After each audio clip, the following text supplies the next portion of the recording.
morning, everyone. Tyler Metalhead Weatherman here. Hopefully, you guys are doing well. So, still dealing with Lee, and actually, Jehovah looks really interesting at this point. We actually have her as a Category 5 right now in the Pacific. Winds at 116 miles per hour and expected to actually get stronger as time goes on. It's a spectacular look at satellite, and I find this almost ironic in a way because in reality, this might be what we see with Lee here in just a little bit within the next few days. Lee's still expected to become a major hurricane by this weekend, most likely by Friday morning. But look at the structure on Jova here. Look at that perfect eye and that buzzsaw-like formation of clouds. It's incredible to see. It's always amazing to see the satellite imagery of these storms once they really start to get going. Thankfully, with Jova, this is not a threat to land in the meantime. By the time we get into next week, of course, too, the waters will be a little less favorable for development and further strengthening with this storm. We'll see this become post-tropical probably by Monday night into Tuesday. So, like I said, no threat to land, but it's still a spectacle to watch. That's the only reason I really even talked about it on this one. There aren't any models in the long term that really push this back towards any sort of mainland here. Even Hawaii has nothing to be concerned with here. It should be going well away from you guys. There's a few models that bring it down towards sea, but by this point the storm's probably going to be completely dissipated. Now, if we were to go over towards Hurricane Lee, things are getting a little bit more interesting with the track there. Lee actually kind of looks like it's struggling with its structure just a little bit. New convection forming around the eye at the moment, but towards the southern bands, there is some wind shear that's affecting it. And it's also what's slowing down the strengthening. But while you would think that this would be a great thing, that, okay, Lee's not going to be as strong, there's still some questions to be had here.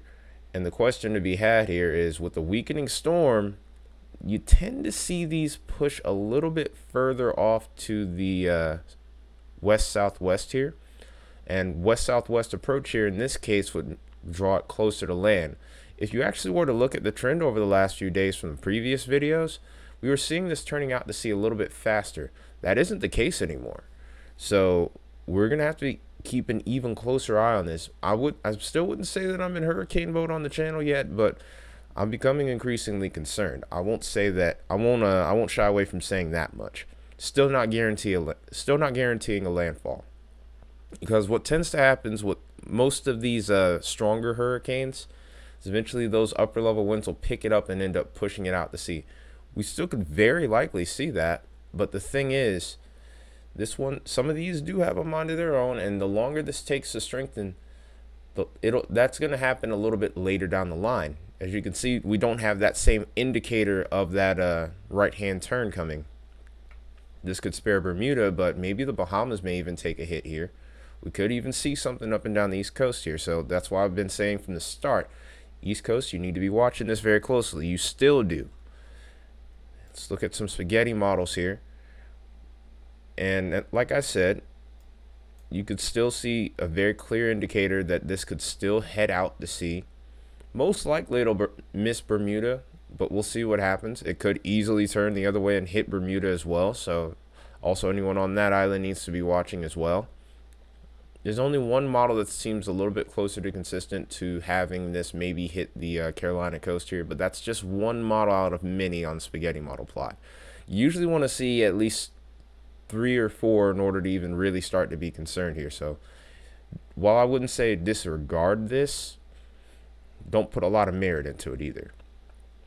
That being said, here's a look at our spaghetti model intensity here.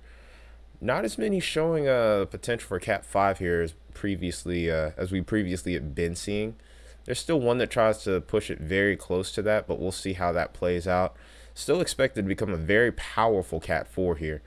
The mean number that I've seen here is 135 knots, which is about 150 miles an hour. That's right on the cusp of Category 5 here. That's only 7 miles an hour off. As far as spaghetti models are concerned, as far as track, like showing a little bit more in-depth version of the spaghetti models we were seeing here. New model update is coming soon, so I'm kind of on the outside looking in with that. but pretty much at this point, this is the best that we have. Will this change? Very questionable. In fact, I find it possible. In fact, even likely. But we'll have to see how things play out with that. As far as the storm itself is looking right now, this is likely what we're dealing with. Like I said, new model data is going to be coming in momentarily. Hate being on a model cusp, but that's just what we're dealing with right now.